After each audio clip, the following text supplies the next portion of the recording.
নমস্কার। প্রতিটি এপিসোডে আমরা আমাদের এমন কিছু গল্প নিয়ে আসব যা কারো সাথে সত্যি সত্যি ঘটেছিল। আজ তেমনই একজন গল্প বলবেন তার সাথে যে ঘটনাটা ঘটেছিল। গল্প যিনি বলছেন তিনি হচ্ছেন মোনালি সেনগুপ্তা। শুরু করছি আজকের পডকাস্ট। হাওড়া বাড়ির একটি গল্প। গল্পটা পুরো শুনবেন। গল্পটি শেষে আমরা কিছু টিপস দেব যেটা আপনাদের হয়তো কাজে লাগতে পারে। তাহলে শুরু করছি। আর শুরু করার আগে একটা রিকোয়েস্ট করব সবাইকে, যদি আমাদের চ্যানেলটি আপনাদের ভালো লাগে তাহলে অবশ্যই সাবস্ক্রাইব করবেন এবং অন্যকে শেয়ার করবেন, লাইক এবং কমেন্ট বক্সে যদি ভালো বা খারাপ যাই লাগুক লিখবেন, ঠিক আছে? আর সাবস্ক্রাইব বাটনের পাশে যে বেল আইকনটা থাকে তাতে ক্লিক করবেন, যাতে আমাদের পরবর্তী যে কোনো ভিডিও আপলোড হলে আপনাদের কাছে সবার আগে নোটিফিকেশন চলে যায়। তাহলে শুরু করছি আজকের পডকাস্ট। হাওড়া বাড়ির একটি গল্প, বলছেন মোনালি সেনগুপ্ত।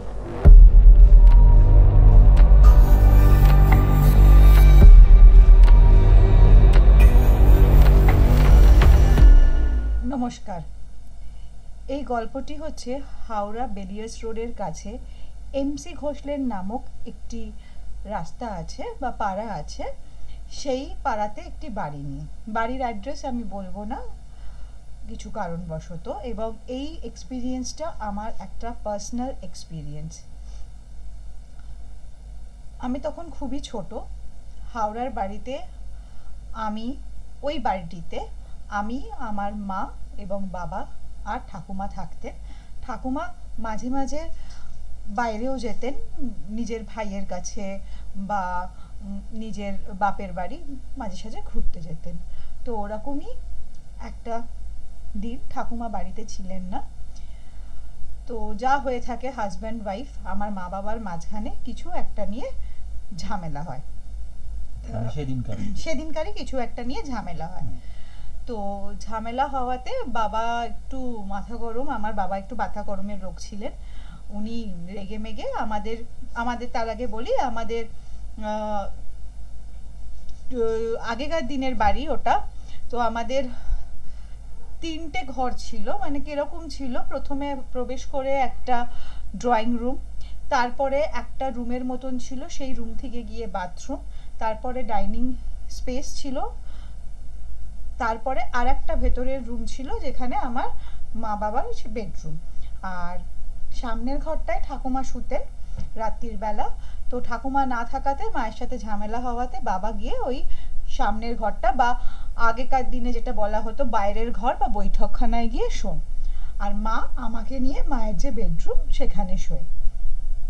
তো ভালো কথা, মানে বেশ খানিকটা রাত হওয়ার পর হঠাৎ মা ঝনঝন করে বাসন পড়ার আওয়াজ পায়। এবার আমাদের ঘর থেকে বেরিয়ে, আমাদের যেটা বেডরুম ছিল, মানে মায়ের বাবার যেটা বেডরুম ছিল, সেই ঘর থেকে বেরিয়ে ছিল ডাইনিং স্পেস।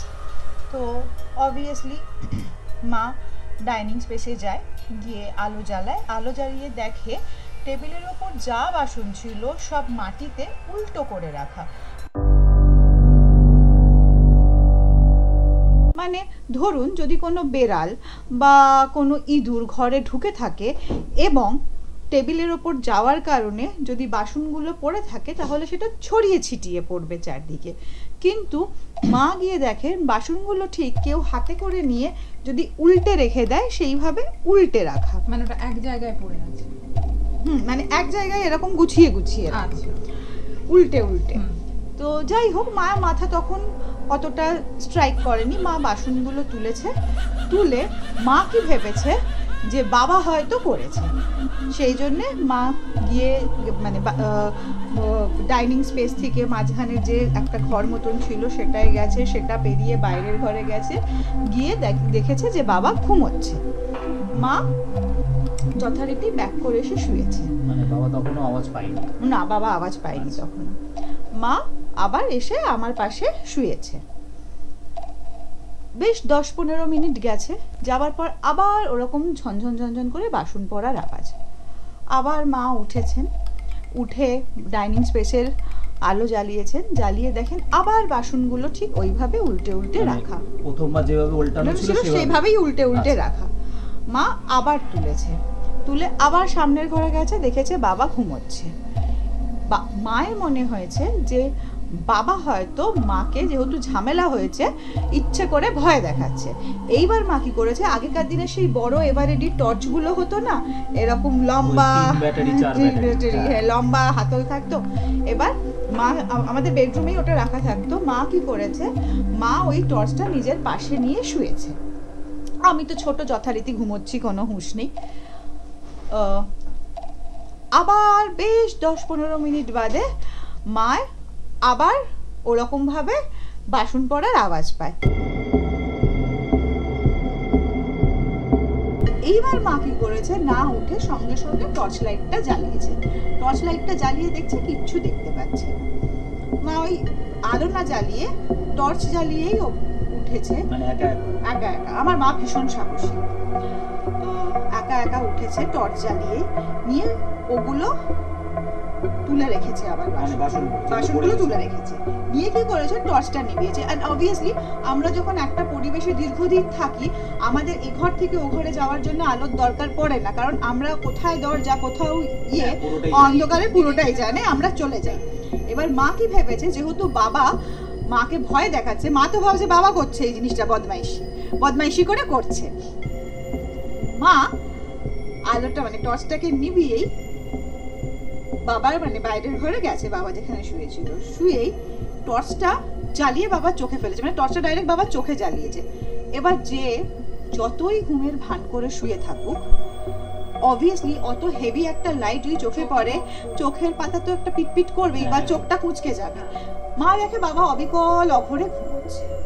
এইবার মায়ের একটু ভয় লেগেছে, মা তাড়াতাড়ি এ ঘরে চলে এসেছে, কারণ আমি এ ঘরে একা আছি। এবার পুরনো দিনের বাড়ি তো, অনেকগুলো দরজা, পেছনের দিকেও দরজা, অন্ধকার, আর লাইটও জ্বালিয়ে আসেনি, আর অনেকগুলো দরজা। এইবার মা ভাবছে তাহলে কি কোথাও থেকে কোনো দরজা ভেঙে বা কিছু করে কেউ ঢুকেছে, বা কিছু কি সেরকম হচ্ছে, এটাই মানুষের ভাবনা চিন্তা হয়। তো মা আমার পাশে এসে শুয়েছে এবং টর্চটাকে বেশ ভালো মতন ধরে শুয়ে আছে। মা আমাকে বলেছেন বেশ তার 5-7 মিনিট কি 8 মিনিট মতন হয়েছে, হঠাৎ মা ফিল করছে বাবা ধাম ধাম ধাম করে এই ঘরে এসছে, এসে বলছে তুমি ইয়ার্কি পেয়েছো, তোমার সাথে ঝগড়া হয়েছে বলে আমি রাগ করে ও ঘরে শুয়েছি বলে তুমি আমার বুকে চুলের কাঁটা ফুটিয়ে দেবে। মা বলছে মানে, হ্যাঁ কি করেছো, এই দেখো এখনো রক্ত বেরোচ্ছে। মা সঙ্গে সঙ্গে আমাদের বেড সুইচ ছিল, জ্বালিয়ে মা দেখছে বাবার বুকের ঠিক, মানে গলা থেকে যে জায়গাটা মাঝখানে নামে, পাঁজরের কাছে দুটো, ঠিক কেউ যদি চুলের কাঁটা খুব জোরে ফুটিয়ে তুলে নেয়, তাহলে যেভাবে, বা খুব শার্প কিছু সরু সরু মানে ফুটিয়ে তুলে নিলে যেভাবে মানুষের রক্তবিন্দু হয়ে ওঠে, ওরকম রক্তবিন্দু হয়ে আছে। মা তখন বাবাকে বলেন দেখো কি হচ্ছে বুঝতে পারছি না, তখন থেকে এইভাবে বাসন পড়ছে, এরকম হয়েছে, তুমি একটা কাজ করো, তুমি আর ও ঘরে শুইও না, যতই ঝামেলা হোক তুমি এ ঘরে শো, আর এরকম ঝগড়াঝাটি হলে তুমি আলাদা শোবে না। এই ঘটনাটা হওয়ার কিছুদিন পর থেকে আমরা হাওড়ার বাড়ি ছেড়ে দিতে বাধ্য হয়েছিলাম। তার কারণ এই ঘটনাটা হওয়ার কিছুদিন পর থেকেই আমার মা সন্ধেবেলা থেকে প্রচন্ড ভয় পেতে লাগলেন, এবং আয়নায় নিজেকে সন্ধেবেলার পর দেখলে মা ভীষণ ভয় পেত। মা বলতো আয়নায় নিজেকে দেখলে, নিজের চোখ দুটো দেখলে মনে হয় মরা মানুষের চোখ। এবং মা এমনই একটা ভয় মায়ের বসে গেছিল, মায়ের মনে হতো যে কেউ, মানে বাবা যখন থাকতেন না, আমার বাবার কাজের সূত্রে ফিরতে অনেক রাত হতো, আমাকে নিয়ে বেডরুমে চলে আসতেন। এবং আগেকার দিনের বাড়ি ছিল তো, ফলে ওই ছিটকিনি বা হ্যাশবোর্ড ছিল না, ওই শেকল থাকতো, ওই ভেতর থেকে শেকল তুলে দিতেন দরজার, এবং সেটাই একটা কাঠের গজাল বা লোহার গজাল মতন কিছু ঢুকিয়ে দিত, কারণ মায়ের মনে হতো কেউ ওই শেকলটা খুলে ঘরে চলে এসে আমার আর মায়ের ক্ষতি করে দেবে। এরম একটা পরিস্থিতি হয়েছিল। বাবা এসে জানলায় ধাক্কা দিলে মা আগে জানলা খুলতো, খুলে ওই জানলাটা খোলা রেখে ওইটা খুলে আর সমস্ত ঘরের আলো মা জ্বালিয়ে রাখতো। আর একটা অদ্ভুত জিনিস হতো, প্রত্যেক বৃহস্পতিবার লাইট কেটে যেত, নয়তো এমন একটা পরিস্থিতি হতো বৃহস্পতিবার দিন আর পুজো দেওয়া যেত না। মানে কিছু মানে না কিছু প্রতিটা- ব্যাঘাত ঘটতো। প্রত্যেক প্রতিটা বৃহস্পতিবার, হ্যাঁ। ঘটনা। আমাদের বাড়িতে মানে খুব বড় করে লক্ষ্মী পুজো হতো এবং বৃহস্পতিবার করেও মা উপোস করে সেই সন্ধেবেলা, আগেকার দিনে যেরকম হতো না যে সন্ধেবেলা পান সুপারি দিয়ে পুজো করা, প্রত্যেক বৃহস্পতিবার মা পুজো করতে বসতো আর আলো কেটে যেত ঠাকুর ঘরের। বাবা। তো এরকম একটা সিচুয়েশন আমরা ফেস করেছিলাম। করার পর আমরা ছেড়ে চলে আসি, হাওড়ার বাড়ি ছেড়ে চলে আসি আমরা। এবং পরবর্তীকালে জানা গেছে যাদেরকে হ্যান্ড ওভার করা হয়েছিল, যারা হাওড়ার বাড়িটা আমাদের থেকে নিয়েছিলেন, তারা রিকনস্ট্রাক্ট করতে গিয়ে রিকনস্ট্রাক্ট করতে পারছিলেন না। মিস্ত্রিরা মারাত্মকভাবে ভয় পাচ্ছিল। মানে অর্ধেক মিস্ত্রি কাজ করতে করতে কাজ ছেড়ে চলে যাচ্ছিল। লাস্টে 11 জন পুরোহিত ডেকে কি একটা যজ্ঞ করিয়ে নাকি ওই বাড়িটা রিকনস্ট্রাক্ট করা গেছে, কিন্তু এখনো ওই বাড়ির একতলায় কেউ টিকতে পারে না। বাবা। নানান রকম ঘটনা। এমন কিছু ছিল বাড়িটার মধ্যে। Disturbing আচ্ছা, একটা মানে তার আগে যারা ছিল তেমন কোনো প্রবলেম হয় না না, ওই বাড়িটা তো শুরু থেকেই তো ওখানে আমরাই, মানে আমাদেরই মানে বাড়ি। ওই রাত্রের ওই ঘটনার আগে এমন কিছু হয়নি? না, না, ওর ঘটনাটা তো আগেও প্রথম যেটা নজরে আসে। ওই নজরে আসে, কিন্তু ওর আগে একটা ঘটনা প্রায়ই হতো, সেটা হচ্ছে আমার ঠাকুর দাদার যিনি বাবা ছিলেন, হ্যাঁ। উনি গৈরীয় মঠে সন্ন্যাসী হয়ে যান। ওনার ছবি যখনই দেওয়ালে টাঙানো হতো, মানে ওই বাড়ির দেওয়াল। ওই বাড়ির দেওয়ালে টাঙানো হতো, ঠিক কোনাকুনি একটা ক্র্যাক হয়ে যেত। বাবা। এরকম কি কিছু যে মৃত মানুষের মানে ছবি রাখা যাবে না? না না, আমি জানি না এরকম কিছু কিনা, কিন্তু উনি হয়তো কোনো, এটাও হতে পারে যেহেতু উনি সন্ন্যাসী হয়ে গেছিলেন, হয়তো জানান দিচ্ছেন। হয়তো উনি জানান যে দিয়েছেন ওই there is জায়গাটা something ভালো। wrong। আর একটা কথা শুনেছিলাম, ওই যে বৈঠকখানাটা বলছি, বৈঠকখানার একটা পার্টিকুলার কোণ ছিল। আমি যখন ছোট ছিলাম, দেখ আমি কি দেখতাম বা কি করতাম আমি তো তখন বলতে পারবো না, কারণ তখন আমি অনেক ছোট, আমার জ্ঞানটাই অতটা হয়নি।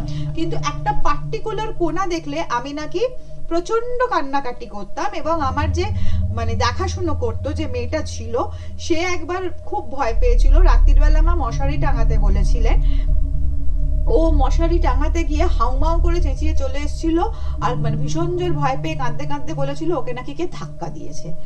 তো এইরকম কিছু ঘটনা ওখানে আছে। ছোটখাটো ঘটনা ঘটেই হ্যাঁ, যাচ্ছিল। কিন্তু ওইটা বড় হয়েছিল যখন বাবার তার আগে আমার মা কোনোদিনও ভয় পাননি। ফলে আমার মা ভাবতো হয় না যে হয়তো ওর মাথাটা ঘুরে গেছে, কেউ ভেবেছে ধাক্কা দিয়ে দিয়েছে। আমরা তো সবসময় লজিক দাঁড় করাই না। যেমনি মা প্রথম ভয়টা পেয়েছিল হচ্ছে যে পুরোনো বাড়ি, অনেকগুলো দরজা, কোনো দরজার জাল কেটে কেউ ঢুকে যায়নি তো।